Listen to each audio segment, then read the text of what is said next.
Vivimos en un sistema que continuamente nos hace premiar lo lineal, lo que es fácil de categorizar, lo que es fácil de entender y encasillar, porque de alguna forma esto facilita la eficiencia. Sin embargo, las etiquetas favorecen al sistema y no realmente al alma humana. Y yo creo que cuando somos mentes creativas, multipasionales, el hecho de que nos digan que solo tenemos que ser una cosa nos hace sentir en una cárcel, nos abruma el hecho de tener que encasillar toda nuestra personalidad, todos nuestros dones, todas nuestras pasiones, todas las posibilidades que nuestra alma quiere experimentar en lo que favorece al colectivo, pero realmente creo que es momento de empezar a cuestionarnos si esto sigue favoreciendo al colectivo que queremos construir en el futuro y no solamente a un sistema que favorece a unos cuantos y nos deja a muchos otros confundidos, drenados y sin propósito. Quiero recordarte que tú no estás aquí en esta experiencia humana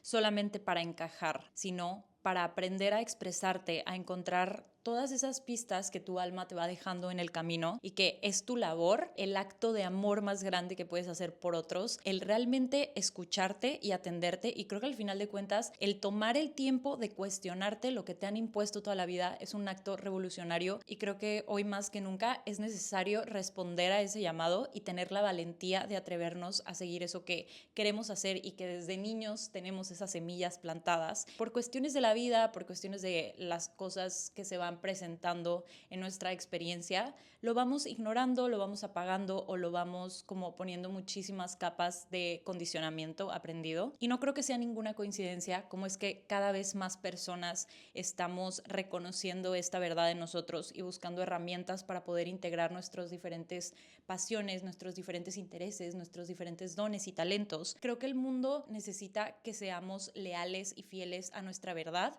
y que encontremos soluciones a través de la multidisciplinariedad de eso que nos interesa y que al perseguirlo empezamos a encontrar las conexiones a los problemas complejos que está enfrentando actualmente la humanidad. Y me parece muy curioso porque durante la mayor parte de la humanidad, si vemos el pasado y vamos como conectando esos puntos, nos podemos dar cuenta que las personas multipasionales no eran vistas como un problema o alguien que no se puede decidir o alguien que está perdido en su camino y que no puede encontrar esa cosa que lo va a hacer único y que va a poder especializarse. Y antes el hecho de que una persona tuviera múltiples intereses era visto como un privilegio. Era una señal de sabiduría, de visión amplia y de un alma despierta. Se les consideraban polímatas, que es una palabra que proviene del griego polímates, que significa el que ha aprendido mucho, que es una persona que posee conocimientos profundos y habilidades de diferentes disciplinas. En lugar de especializarse en una área, un polímata podía tener conocimientos de filosofía, tecnología, medicina,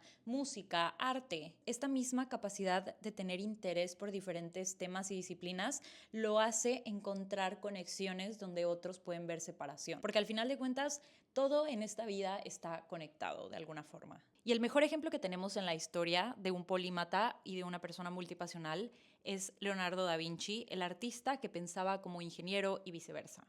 Leonardo da Vinci no solo era un pintor brillante, sino que también era un inventor, un poeta, un científico, un matemático, un arquitecto e incluso también llegó a ser diseñador de escenografías para obras de teatro. Y es que su arte estaba atravesada por esta fascinación de entender cómo es que funciona la anatomía del cuerpo humano, cómo es que las aves vuelan, cómo es que se construyen los edificios. En sus cuadernos, que hoy se estudian como grandes tesoros, mezclaba diagramas de máquinas imposibles de crear con estudios anatómicos precisos y reflexiones filosóficas. Para él no había diferencia entre crear una obra de arte pintando una sonrisa en un rostro y entender la estructura de los músculos que la hacen posible. Él no dividía su vida en áreas de conocimiento y su genio surgía en justo cómo él lograba combinarlas. Otro gran ejemplo de la historia de los polímatas que me encanta estudiar es la monja que desafió su época con sabiduría integradora. En pleno siglo XII, cuando las mujeres apenas tenían acceso a la escritura, Hildegarda de Bingen ya era reconocida como visionaria, teóloga, compositora, médica y filósofa. Fundó monasterios, escribió libros sobre salud y medicina natural que incluso hoy en día se siguen estudiando. Y no solo eso, sino que también creó obras musicales complejas y un lenguaje propio que ella consideraba sagrado. Hildegarda dijo: yo no vengo a jugar chiquito en esta vida, ni a dedicarme solo a una vocación si tengo tantas cosas en mi alma que me están moviendo. Ella expresaba su espiritualidad a través de la medicina, utilizaba la música para sanar, tejía su pensamiento científico a través de estas conexiones místicas. Y es que en lugar de elegir entre caminos, ella tuvo la valentía de tejer su propio camino y serle fiel a su sensibilidad, a su cuerpo y a su intelecto. Y es que ellos no eran genios a pesar de sus múltiples intereses. Su genialidad se debía a que los tenían y que no dividían su mente en compartimentos, sino que tenían la valentía de saber integrar eso que les llamaba. Y hay algo aquí muy importante que quiero que sepas, porque ser polímata no siempre significa saber de todo, ni mucho menos estar haciendo todo al mismo tiempo, sino de tener esta curiosidad amplia y de ir poco a poco desarrollando esta capacidad de síntesis que te permite ver al mundo desde diferentes ángulos y perspectivas. La sabiduría no tiene por qué estar separada, la ciencia puede conversar con el arte, la medicina puede complementarse gracias a la espiritualidad, así como podemos expresar nuestra filosofía a través de la música, de la arquitectura, de la forma en que siembras y cultivas los alimentos e incluso de la manera en que sanas y enseñas a otros. Íbamos por tan buen camino y después llegó algo que lo cambió todo: la revolución industrial. Fue el momento en que la humanidad dejó de preguntarse quién soy y empezó a preguntarse qué produzco. Y con ese cambio apareció la idea moderna del especialista. Ya no había tiempo para explorar libremente lo que tu alma quería. Es tiempo de producir, de ser rápido, de ser constante, resultados, eficiencia. Se empezaron a construir las fábricas, se crearon estos sistemas y cadenas de montaje, empezaron los horarios y cada quien tenía un puesto y una actividad específica para ser útil y eficiente. El valor ya no estaba en pensar, sino en hacer bien una sola cosa. Rápido, sin errores, sin pausa. Y así surgió la idea del especialista, una persona que domina solamente un área de interés y párale de contar. El mundo se volvió más predecible, pero también más fragmentado. Y claro que se empezaron a ganar avances tecnológicos muy valiosos, como el hecho de que tú hoy puedas estar viendo este video desde tu casa y aprendiendo cosas nuevas y encontrando respuestas gracias a esos avances que se desarrollaron a través de la historia. Sin embargo, también se perdió algo esencial, que es la posibilidad de ver la totalidad y la complejidad de las cosas. Y estoy segura de que si estás viendo este video, sientes como ese llamado a esa revolución, porque la revolución empieza con el cambio individual de las formas de pensar que tenemos, que eventualmente se trasladan al colectivo. Tú y yo no venimos a repetir ese modelo, venimos a recordar que el alma humana es más que una sola cosa, porque estamos en un momento de la historia que ser polímata vuelve a ser posible y es más necesario que nunca.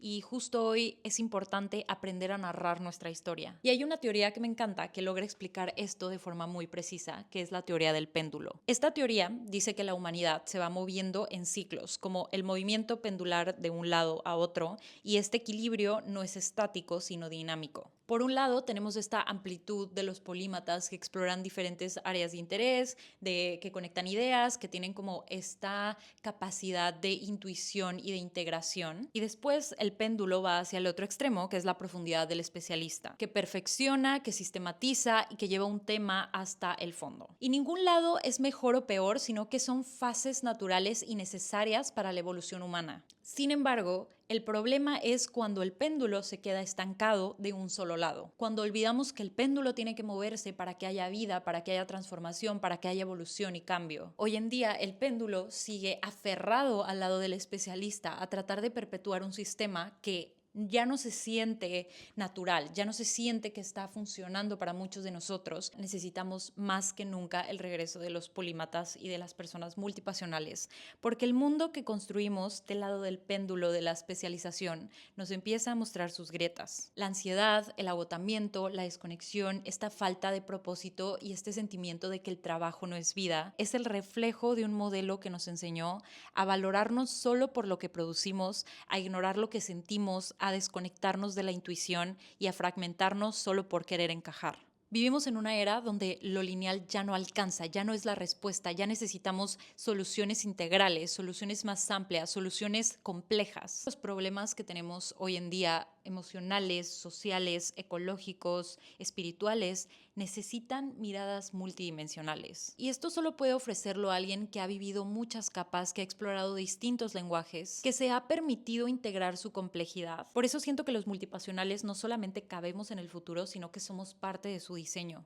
Porque no se trata de volver a ser como los ejemplos que te mencioné antes, sino de recordarnos completos. En una época que se necesita gente que no solo ejecute y haga estas acciones específicas, sino que sea capaz de imaginar nuevos caminos y nuevas posibilidades. Pero incluso si ya sabemos y ya tenemos como esta intuición de que queremos dar ese paso, que queremos aprender a integrar, muchas veces es más complicado hacerlo que solamente decirlo con palabras bonitas e inspiracionales. Y es que el primer paso es empezar poco a poco a deshacernos de ese condicionamiento que nos ha impuesto la historia. Porque claro que crecimos en un mundo que necesita ponerte un nombre para validarte, como a qué te dedicas, qué es lo que haces profesionalmente, y espera una respuesta rápida, simple y entendible. Y ahí es donde entra el tema de las etiquetas y donde muchos creativos y muchos multipasionales empezamos como a contraernos y a sentir que tenemos que encajar todo lo que somos en una pecera, en una caja y hacernos chiquitos. Y muchas veces lo que más nos duele no es solo no tener una etiqueta para que alguien más entienda lo que somos y lo que hacemos, sino que no sentirnos con esa autorización de poder existir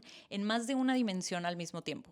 Y es ahí donde siento que empieza el conflicto de la persona multipasional con el lenguaje, porque las etiquetas están diseñadas para simplificar lo complejo, siguen la lógica de la taxonomía industrial. Clasificación, eficiencia, utilidad, claridad. Pero claro que tú no eres una máquina, eres un sistema vivo que está en constante evolución, y lo vivo no se etiqueta, se interpreta, se narra y se encarna. Y entonces, ¿qué hacemos si ya entendimos que vivimos en esta época en donde no tenemos que reducirnos a una cosa para tener claridad? Lo primero que tenemos que hacer es justo dejar de etiquetarnos y en lugar de eso empezar a construir un sistema narrativo. El lenguaje no solo describe la realidad, sino que además es capaz de crearla.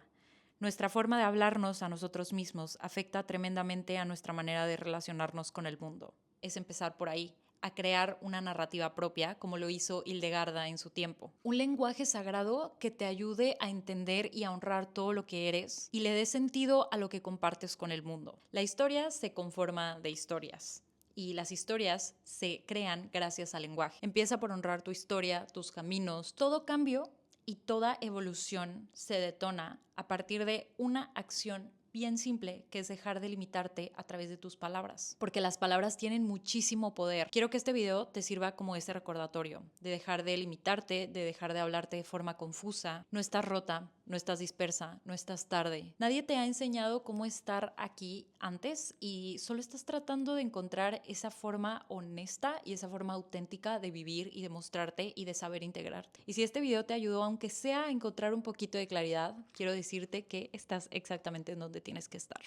Si quieres seguir explorando este camino, te invito a unirte a mi canal. Voy a empezar a hacer videos en esta serie de multipasionales de cómo aprender a identificarnos y a desarrollar un lenguaje que nos ayude a entender eso que somos, herramientas, reflexiones y formas de empezar a desarrollar tu proyecto profesional y creativo desde un lugar que te honre, que te ayude a entender eso que haces y a integrarlo. Porque creo que necesitamos más personas que dejen de esconder esta complejidad y empiecen a usarla como su mayor fortaleza. En medio de tanta saturación, dispersión, automatización, discursos vacíos, contar quién eres de forma honesta, compleja y viva es un acto de resistencia y también de esperanza.